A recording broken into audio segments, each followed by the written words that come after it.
महात्मा गांधींचे आत्मचरित्र, सत्याचे प्रयोग. अनुवादक सीताराम पुरुषोत्तम पटवर्धन. प्रकाशक नवजीवन प्रकाशन मंदिर, अहमदाबाद.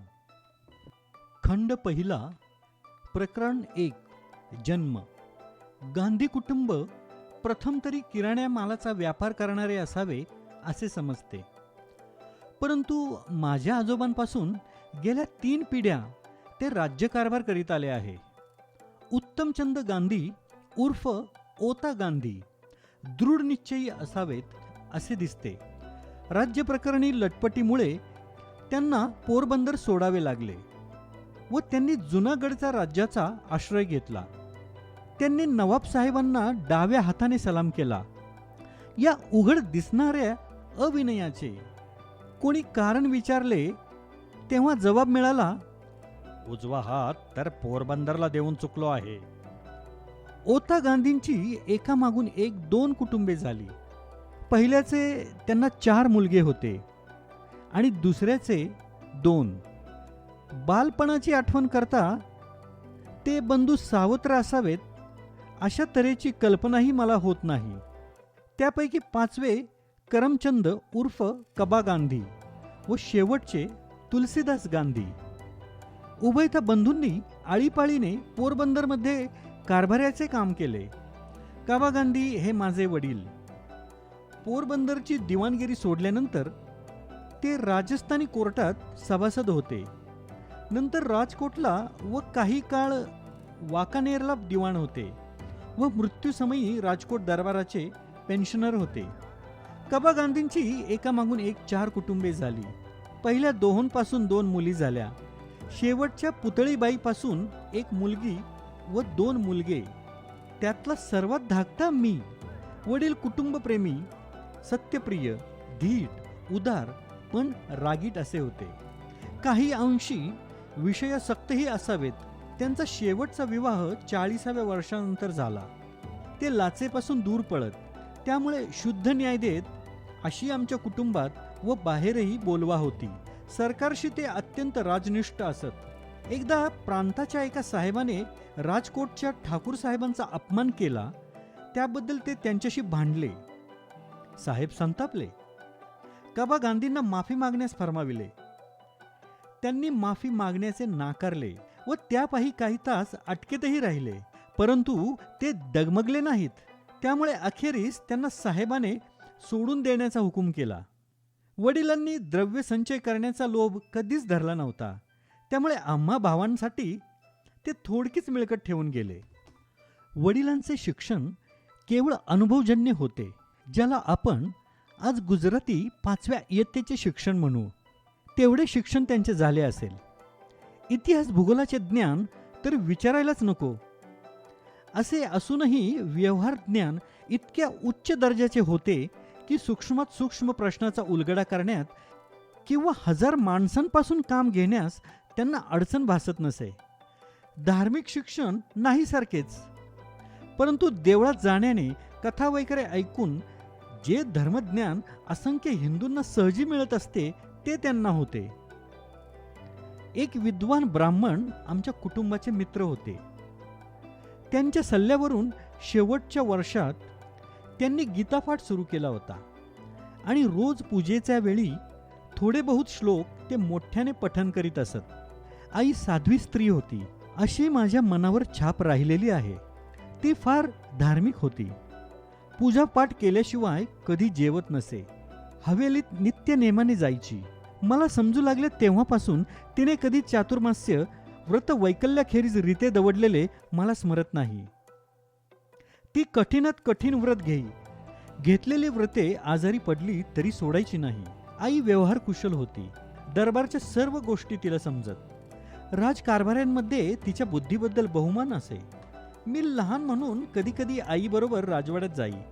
त्यावेळी आजीसाहेबांबरोबर चालणारे कित्येक संवाद मला अजूनही आठवतात. त्या आईबापांच्या घरी मी संवत 1925च्या भाद्रपद वद्य द्वादशीच्या दिवशी म्हणजे सन 1869च्या ऑक्टोबरच्या 2 तारखेला पोरबंदर अथवा सुदामापुरी येथे जन्म पावलो. बालपण पोरबंदरातच गेले. कोठल्याशा शाळेत मला घातले होते असे आठवते. कसेबसे काही पाढे शिकलो. त्यावेळी मुलांबरोबर मी पंतोजींना मात्र शिव्या देण्यास शिकलो होतो. एवढी आठवण आहे. दुसरे काही एक आठवत नाही. त्यावरून मी अनुमान करतो की माझी बुद्धी व स्मरणशक्ती मंद असावी. प्रकरण 2. बालपण. पोरबंदरहून वडील राजस्थानी कोर्टाचे सभासद होऊन राजकोटला गेले. तेव्हा माझे वय 7 वर्षांचे असावे. मला राजकोटच्या गावठी शाळेत घातले. या शाळेतील दिवस मला चांगले आठवतात. पंतोजींची नावे वगैरेही आठवतात. पोरबंदरप्रमाणेच येथीलही अभ्यासांसंबंधी सांगण्यासारखे विशेष काही नाही. माझी गणना सामान्य दर्जाच्या विद्यार्थ्यात तरी होत असेल की नाही याबद्दल शंकाच. गावठी शाळेतून मुख्य शाळेत व तेथून हायस्कुलात येथपर्यंत पोचतो तो माझ्या वयाला 12 वर्षे होऊन गेली. तोपर्यंत मी कधीही शिक्षकांशी लबाडी केल्याचे किंवा कोणाशी मैत्री जोडल्याचे स्मरत नाही. मी अतिशय भिडस्त मुलगा होतो. शाळेत माझे काम बरे की मी बरा. घंटा वाजण्याच्या सुमारास पोचायचे आणि शाळा बंद होता क्षणी घरी पळायचे. पळायचे हा शब्द इरादापूर्वक लिहिला आहे, कारण कोणाबरोबर बोलत राहणे मला आवडत नसे. कोणी माझी थट्टा केली तर अशी भीतीही वाटे. हायस्कुलातील पहिल्याच वर्षी परीक्षेच्या प्रसंगी घडलेली एक गोष्ट सांगण्यासारखी आहे. शाळा खात्याचे इन्स्पेक्टर शाळा तपासण्यास आले होते. त्यांनी पहिल्या इयत्तेच्या मुलांना 5 शब्द लिहायला सांगितले. त्यात एक शब्द केटल असा होता.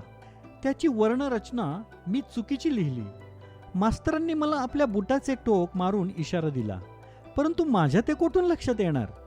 मास्तर मला समोरच्या विद्यार्थ्यांच्या पाटीकडे पाहून माझे शुद्धलेखन सुधारण्यास सांगत असतील अशी माझी कल्पनाही होऊ शकली नाही. माझी समजूत की आम्ही एकमेकांचे चोरून पाहू नये एवढ्यासाठीच मास्तर नजर ठेवित आहेत. सर्व विद्यार्थ्यांचे 5ही शब्द बरोबर आले आणि मीच काय तो ढ ठरलो.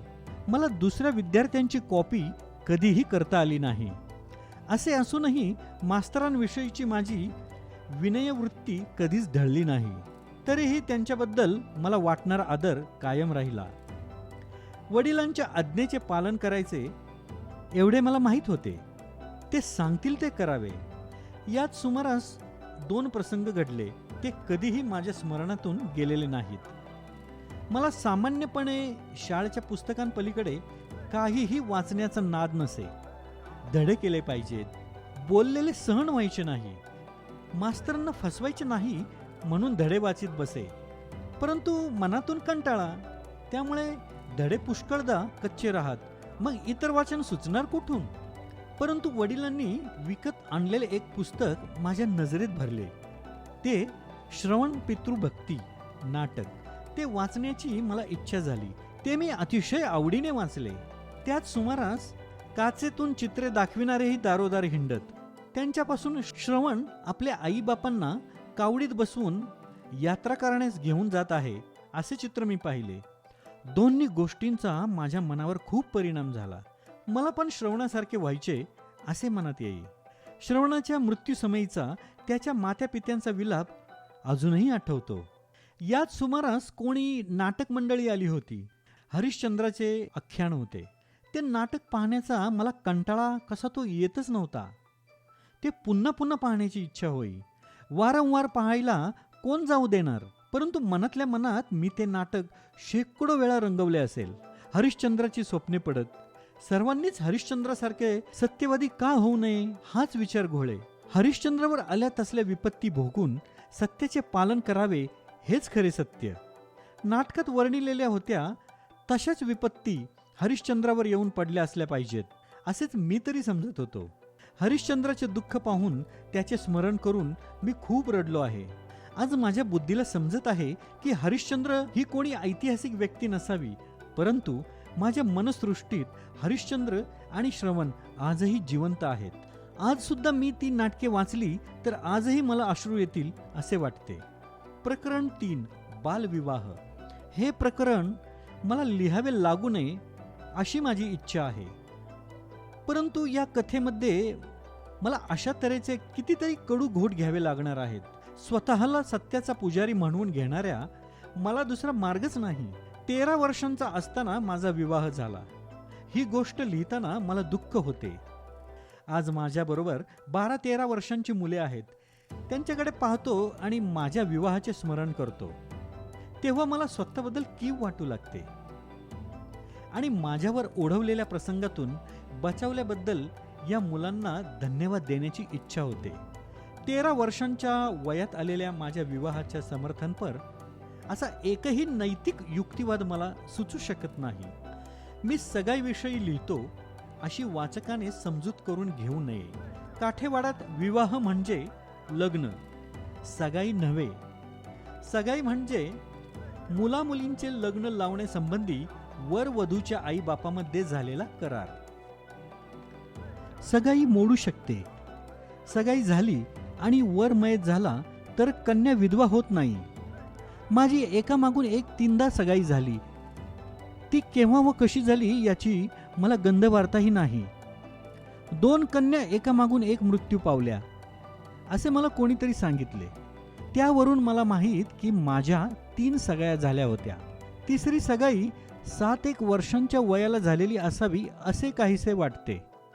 परंतु सगाई झाली त्यावेळी मला काही सांगितले असल्याचे माहीत नाही. विवाहामध्ये वर व कन्या दोहोंची जरुरी पडते. विवाहामध्ये विधी करायचा असतो. मी लिहित आहे ते या विवाहासंबंधी. विवाहाचे मला पूर्ण स्मरण आहे. आम्ही 3 भाऊ होतो. हे वाचकांना माहीतच आहे. त्यापैकी वडील भावाचे लग्न होऊन चुकले होते. मधले बंधू माझ्यापेक्षा 2-3 वर्षांनी मोठे होते. त्यांचा, माझा चुलत भाऊ, माझा कदाचित माझ्याहून वर्षभराने मोठा असेल, त्याचा व माझा असे 3 विवाह एकत्र करण्याचा वडील मंडळींनी बेत केला. यात आमच्या कल्याणाचा प्रश्न नव्हता. इच्छेबद्दलचा तर त्याहून नव्हता. यात फक्त वडिलांच्या सोयीचा आणि खर्चाचा प्रश्न होता. हिंदू समाजामध्ये विवाह अशी तशी गोष्ट नाही. वर वधूचे आईबाप लग्नापायी सर्वस्व गमावून बसतात. पैसे उधळतात आणि काळाचा अपव्यय करतात. आगाऊ कित्येक महिन्यांपासून तयारी सुरू होते. कपडे तयार होतात, दागिने घडवायचे असतात, गाव भोजनाचे अंदाज चालतात. भोजनासाठी निरनिराळी पक्वान्य करण्याच्या शर्यती सुरू होतात. गळा असो किंवा नसो, बायका घसे बसे तो गाणी गातात. आजारी पण पडतात. शेजाऱ्यांच्या शांततेचा भंग करतात. प्रसंग येईल तेव्हा त्यांना स्वतःलाही असेच सर्व करायचे असते. म्हणून बिचारे शेजारीही गोंगाट, खरकटे आणि इतर घाण मुकाट्याने सहन करतात. एवढा गोंधळ 3 वेळा करण्यापेक्षा एकाच वेळी उरकून घेतला तर लग्न थोडक्या खर्चात आणि थाटाने होईल. कारण की 3 लग्ने एकत्र करायची तर द्रव्य मुबलकपणे खर्च करण्यास हरकत नाही. वडील व चुलते वृद्ध होते. आम्ही त्यांचे सर्वात धाकटे मुलगे. तेव्हा आमच्या लग्नाचा सोहळा डोळ्यादेखत व्हावा अशीही त्यांची इच्छा असायची. या व अशा तऱ्हेच्या विचारांनी हे 3 विवाह एकत्र करण्याचा निश्चय झाला आणि मी वर सांगितल्याप्रमाणे त्याची तयारी आणि सामग्री कित्येक महिन्यांपासून चालू होती.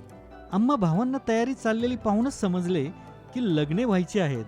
त्यावेळी माझ्या मनात चांगले चांगले कपडे वापरायला मिळतील, वाजंत्री वाजतील, वरात निघेल, सुग्रास भोजने मिळतील, एका नव्या मुलीबरोबर खेळ करायला मिळतील वगैरे हौसेपलीकडे दुसरे काही असल्याचे स्मरत नाही. विषय वासना मागाहून उद्भवली. ती कधी उद्भवली त्याचे वर्णन मी करू शकेन, परंतु वाचकांनी तशी जिज्ञासा ठेवू नये. मी माझ्या लज्जेवर झाकण घालू इच्छितो. काही गोष्टी ज्या सांगण्यासारख्या आहेत त्या पुढे येतील, परंतु हे लिहिण्यात मी जो मध्यबिंदू नजरेसमोर ठेवला आहे त्याचा आणि या बाबतीतील बारीक सारीक गोष्टींचा फार थोडा संबंध आहे. आम्हा 2 भावांना राजकोटहून पोरबंदरला नेले. तेथे हळद लावण्याचे वगैरे विधी झाले. ते सर्व मनोरंजक असले तरी सोडून देणेच योग्य. वडील दिवाण झाले तरी नोकरच, शिवाय राजाच्या मर्जीतले, त्यामुळे विशेषच पराधीन. ठाकूर साहेब शेवटच्या घटकेपर्यंत जाऊ देत ना. शेवटी जाऊ दिले तेव्हा मुद्दाम टप्प्यांची व्यवस्था केली आणि 2च दिवस अगोदर पाठवले. राजकोटहून पोरबंदर 60 कोस आहे. गाडी रस्त्याने 5 दिवसांची वाट होती. शेवटच्या मजलीत टांगा उलटला. वडिलांना जबर दुखापत झाली. हातावर पट्टी, पाठीवर पट्टी. विवाहातून त्यांचा आणि आमचा अर्धा आनंद मावळला. पण विवाह तर झालेच. लिहिलेले मुहूर्त काही टाळणार नाहीत. मी तर विवाहाच्या बाल उत्साहात वडिलांचे दुःख विसरून गेलो. पितृभक्त खराच, पण विषयासक्तही तितकाच ना. येथे विषयाचा अर्थ एकाच इंद्रियाचा विषय नव्हे, तर भोग मात्र. माता पितरांच्या भक्तीसाठी सर्व सुखांचा त्याग केला पाहिजे, हे ज्ञान पुढे यायचे होते. असे असूनही जणू काय मला या भोगेच्छेचे प्रायश्चित्त भोगणे जरूर होते. म्हणून माझ्या आयुष्यात असा एक वेडावाकडा प्रसंग घडला की जो मला अद्यापर्यंत चलत आहे. जेव्हा जेव्हा निष्कुलानंदाचे हे गीत मी गातो किंवा ऐकतो, त्या त्यावेळी हा दारुण आणि कटू प्रसंग मला आठवतो आणि शरम आणतो. वडिलांनी उसने अवसान आणून चेहरा प्रफुल्ल ठेवला आणि शारीरिक वेदना होत असताही लग्नात परिपूर्ण भाग घेतला. वडील कोणत्या प्रसंगी कोठे बसले होते वगैरे सर्व जसेच्या तसे मला अजूनही आठवते. बालविवाहाचा विचार करताना वडिलांच्या कृत्याची जी टीका मी आज केली आहे, ती काही माझ्या मनाने त्यावेळी थोडीच केली होती. त्यावेळी सर्व काही यथायोग्य आणि मनाजोगते वाटत होते. लग्नाची आवड होती आणि वडील करतात ते सर्व बरोबरच आहे असे वाटत होते. त्यामुळे त्यावेळची स्मरणे ताजी आहेत. बोहल्यावर बसलो, सप्तपदी केली, शिरा खाल्ला, घास दिले आणि पती पत्नी तेव्हापासूनच एकत्र लावू लागलो. ती पहिली रात्र. 2 निर्दोष बालकांनी अजाणता संसारात प्रवेश केला. मी पहिल्या रात्री कसे वागावे त्याची वहिनीने शिकवण दिली होती. धर्मपत्नीला कोणी शिकवण दिली होती ते विचारून घेतल्याचे मला आठवत नाही. अजूनही विचारता येईल, परंतु विचारण्याची लवलेश इच्छा होत नाही. वाचकांना एवढे सांगू शकतो की आम्ही दोघेही एकमेकांना भीत होतो, अशी अंधुक आठवण आहे. एकमेकांची लाज तर वाटत होती. काय बोलावे, कसे बोलावे हे मला काय कळे. मिळालेल्या शिकवणीचा तरी काय उपयोग, पण या गोष्टी काय शिकवाव्या लागतात. जेथे संस्कारच बलवान असतात तेथे शिकवण ही व्यर्थ बडबड होऊन बसते. हळूहळू एकमेकांना ओळखू लागलो, बोलू चालू लागलो. आम्ही दोघेही सारख्या वयाची आहोत, पण मी मात्र स्वामित्व गाजवायला सुरुवात केली. प्रकरण 4. स्वामित्व. लग्न झाले त्या दिवसांमध्ये निबंधांच्या लहान लहान चोपड्या पैशांच्या की पैंच्या आठवत नाही, पण निघत असत. त्यांमध्ये पती पत्नी प्रेम, काटकसर, बालविवाह वगैरे विषयांची चर्चा केलेली असे. यापैकी एखादा निबंध माझ्या हाती पडे व मी तो वाचित असे. ही तर सवय होतीच की वाचलेले पसंत पडले नाही तर विसरून जावे आणि पसंत पडले तर त्याचा अंमल करावा. एक पत्नी व्रत पाळणे हा पतीचा धर्म आहे असे वाचले. ते हृदयात घोळत राहिले. सत्याची आवड होतीच, अर्थात पत्नीची प्रतारणा करायची नाहीच, त्यावरून अन्य स्त्रीशी संबंध ठेवायचा नाही हेही लक्षात आले. लहान वयात एक पत्नी व्रताचा भंग होण्याचा संभव कमीच. परंतु या सुविचारांचा एक विपरीत परिणाम घडला. मी जर एक पत्नी व्रत पाळायचे तर पत्नीने एक पतिव्रत पाळले पाहिजे या विचाराने मी संशयी पती बनलो. पाळावे वरून पाळवावे या विचारावर मी आलो आणि जर पाळवायचे तर मला नजर ठेवली पाहिजे. मला काही पत्नीच्या पवित्रतेबद्दल शंका घेण्याचे कारण नव्हते, परंतु असूया ही कारण थोडीच शोधित बसणार. माझी पत्नी कोठे जाते हे मला नेहमी माहीत झालेच पाहिजे, म्हणून तिने माझ्या परवानगी वाचून कोठेही जाता कामा नये. या गोष्टींमुळे आमच्यामध्ये दुःखदायक बेबनाव होऊ लागले. परवानगीशिवाय कोठेही जायचे नाही ही एक प्रकारची कैदच झाली. परंतु कस्तुरबाई ही अशा प्रकारची कैद सहन करणारी स्त्री नव्हती. मनाला येईल तेव्हा खुशाल मला विचारल्याशिवाय ती जाई. मी जसजसा दाब घाली तशी ती अधिकच मोकळी घेई आणि तसा मी अधिकच चिडत असे. अशा तऱ्हेने आम्हा बालकांमध्ये अबोला वरचेवर उद्भवू लागला. कस्तुरबाईने जी मोकळी घेतली ती मी निर्दोष समजतो.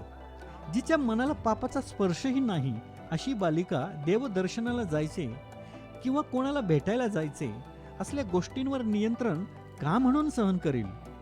मी जर तिच्यावर दडपण घालणार तर तिने माझ्यावर का घालू नये?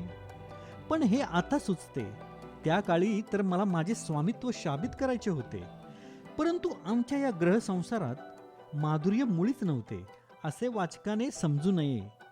माझ्या वक्रतेच्या मुळाशी प्रेम होते. माझ्या मनातून माझ्या पत्नीला आदर्श स्त्री बनवायचे होते. तिने निष्पाप व्हावे, निष्पाप राहावे.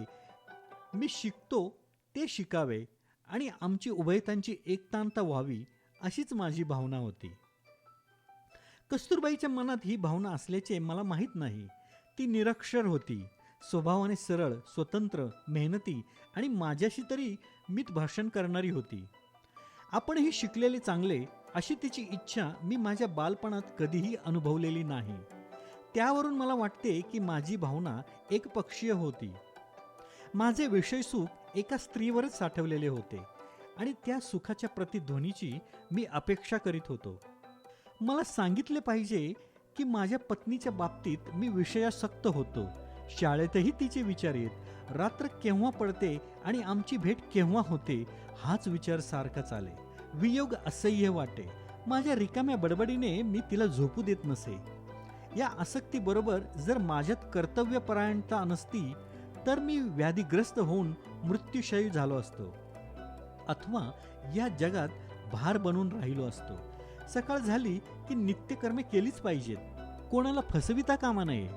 अशा तऱ्हेच्या माझ्या विचारामुळे मी पुष्कळ संकटातून बचावलो आहे. वर लिहिलेच आहे की कस्तुरबाई निरक्षर होती. तिला शिकविण्याची मला फार हौस होती. परंतु माझी विषय वासना मला शिकवू देणार कोठून? एक तर मला सक्तीने शिकवावे लागणार, तेही रात्री एकांतातच जुळणार. वडिलांदेखत पत्नीकडे नुसते पाहताही कामा नये, बोलायचे तर नावच नको. त्यामुळे शिकविण्याची संधीही मला प्रतिकूल. त्यामुळे शिकविण्याचे जेवढे प्रयत्न मी तारुण्यात केले तेवढे सर्व व्यर्थ गेले, हे मला कबूल केले पाहिजे.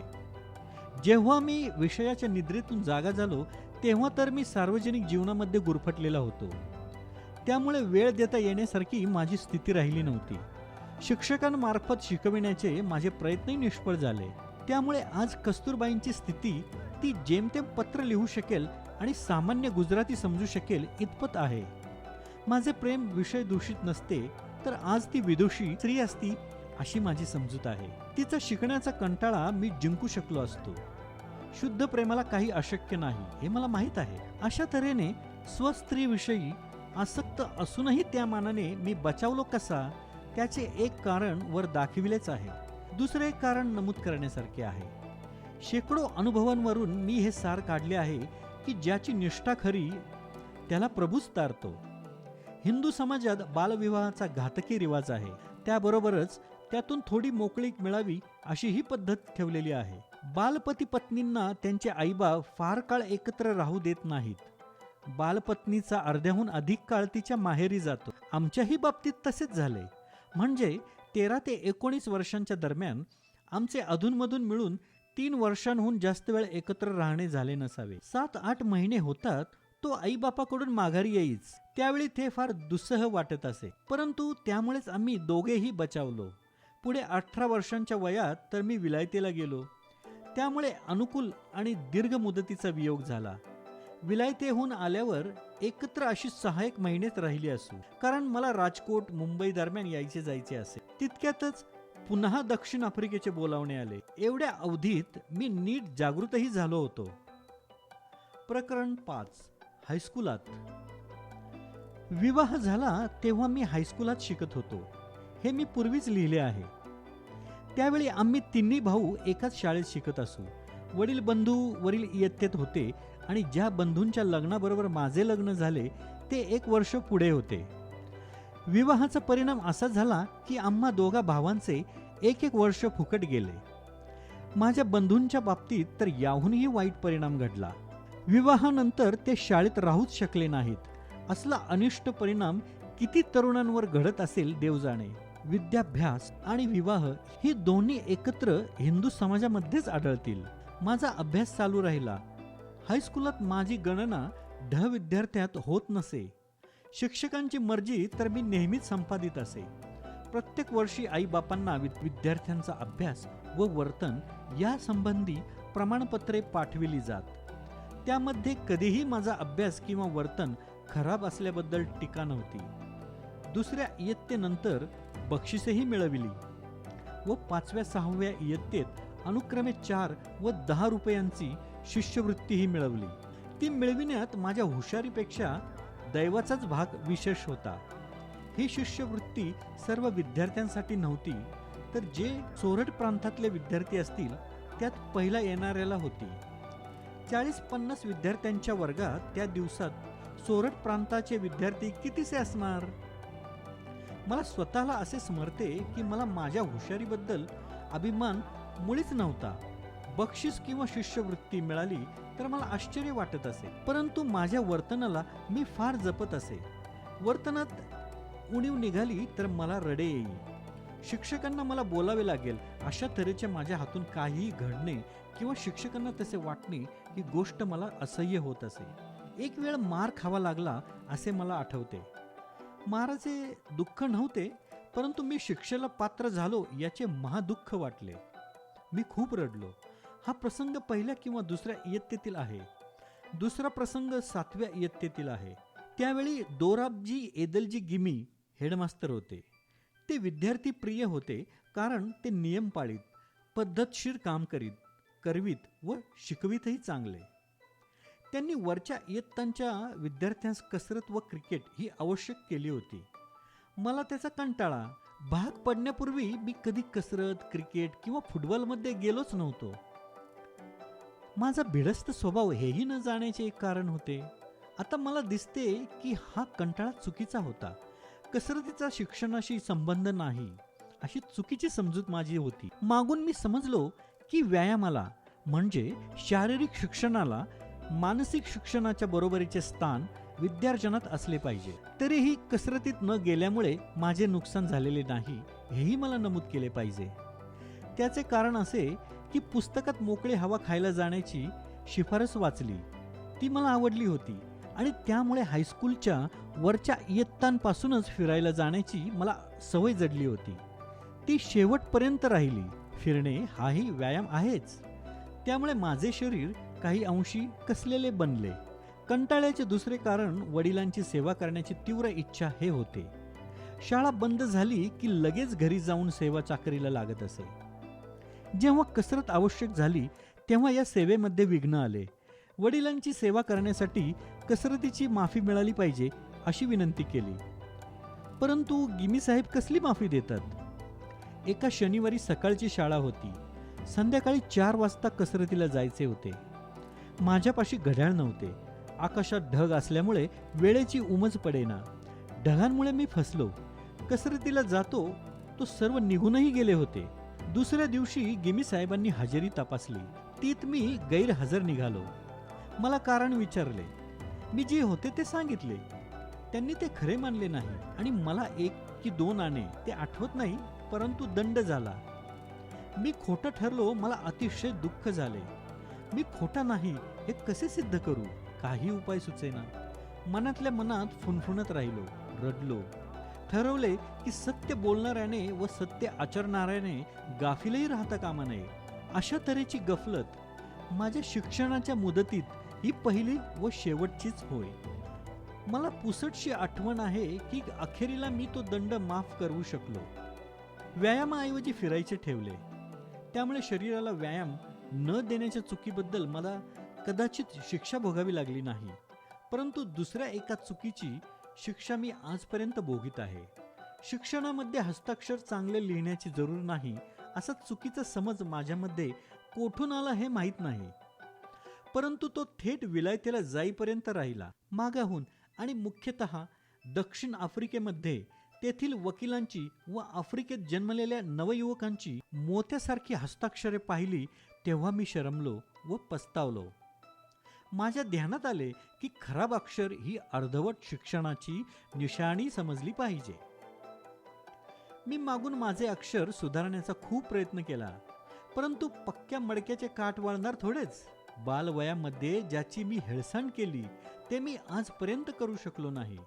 दर एक नवयुवक व नवयुवती यांनी माझ्या उदाहरणावरून सावध व्हावे आणि ध्यानात धरावे की चांगले अक्षर हे विद्येचे आवश्यक अंग आहे. चांगले अक्षर शिकण्यासाठी रेखाकला आवश्यक आहे. या काळाच्या विद्याभ्यासासंबंधी आणखी 2 आठवणी नमूद करण्यासारख्या आहेत. विवाहामुळे 1 वर्ष फुकट गेले ते भरून काढण्याचा दुसऱ्या इयत्तेत मास्तरांनी माझ्याकडून वेध करविला. मेहनती विद्यार्थ्याला तसे करण्याची परवानगी त्यावेळी तरी मिळत असे. म्हणून मी 3ऱ्या इयत्तेत 6 महिने बसलो व उन्हाळ्याच्या सुट्टीपूर्वीच्या परीक्षेनंतर मला 4थीत घातले. येथपासून काही शिक्षण इंग्रजीतून होऊ लागले. मला काही समजेच ना. भूमिती सुद्धा 4थ्या इयत्तेत सुरू होते. मी तीत मागे पडलो होतोच, शिवाय ती मुळीच समजेना. भूमितीचे शिक्षक समजावून देण्यात हुशार होते, परंतु माझे काही बसतानाच बसेना. मी अनेक वेळा निराश होत असे. कित्येक वेळा असेही वाटे की 2 इयत्ता सोडून देऊन परत 3ऱ्या इयत्तेचा मार्ग धरावा, परंतु तसे केल्यास माझी अब्रू जाईल व मी झटून अभ्यास करीन. या विश्वासावर ज्या शिक्षकांनी मला वर चढविण्याबद्दल शिफारस केली त्या शिक्षकांचीही अब्रू जाणार या भयाने खाली उतरण्याचा विचार मी रद्द केला. संस्कृताने मला भूमितीपेक्षाही अधिक त्रास दिला. भूमितीमध्ये घोकायचे काहीच नसते, तर संस्कृतात पाहतो तो सर्व काही घोकायचेच. हा विषयही 4थ्या इयत्तेपासून सुरू झाला. 6व्या इयत्तेत मी हरलो. संस्कृत शिक्षक फार कडक होते. विद्यार्थ्यांना खूप शिकविण्याचा त्यांना लोभ असे. संस्कृत वर्ग आणि फारसी वर्ग यांमध्ये एक प्रकारची स्पर्धा असे. फारसी शिकविणारे मौलवी गरीब होते. विद्यार्थी आपापसात बोलत असत की फारसी फार सोपे आहे आणि फारसी शिक्षक फार सज्जन मनुष्य आहेत. विद्यार्थी करतील तेवढ्यावर ते चालवून घेतात. मी पण सोपे आहे असे ऐकून लोभात पडलो आणि एक दिवस फारसीच्या वर्गात जाऊन बसलो. संस्कृत शिक्षकाला दुःख झाले. त्यांनी मला बोलावले. तू कोणाचा मुलगा हे तरी ध्यानी आण. तुझ्या धर्माची भाषा तू शिकणार नाहीस. तुला ज्या अडचणी येतील त्या मला दाखव. माझी तर सर्व मुलांना उत्तम संस्कृत शिकवण्याची इच्छा आहे. पुढे त्याच्यामध्ये मधुर रसाचे चुटके चाखायला मिळणार आहेत. तू असा कंटाळून जाऊ नकोस. तू पुन्हा माझ्या वर्गात येऊन बैस. मी शरमलो. शिक्षकाच्या प्रेमाची अवगणना माझ्याने करवली नाही. आज माझा आत्मा कृष्ण शंकर मास्तरांचे उपकार मानित आहे. कारण की जितके संस्कृत मी त्यावेळी शिकलो तेवढेही जर शिकलो नसतो तर आज संस्कृत शास्त्रामध्ये मला जी गोडी वाटते ती वाटली नसती. मला तर याचाच पश्चाताप होत आहे की मी संस्कृत जास्त शिकलो नाही. कारण की कोण्याही हिंदू बालकाने संस्कृतचा सरस अभ्यास केल्याशिवाय राहता कामा नये.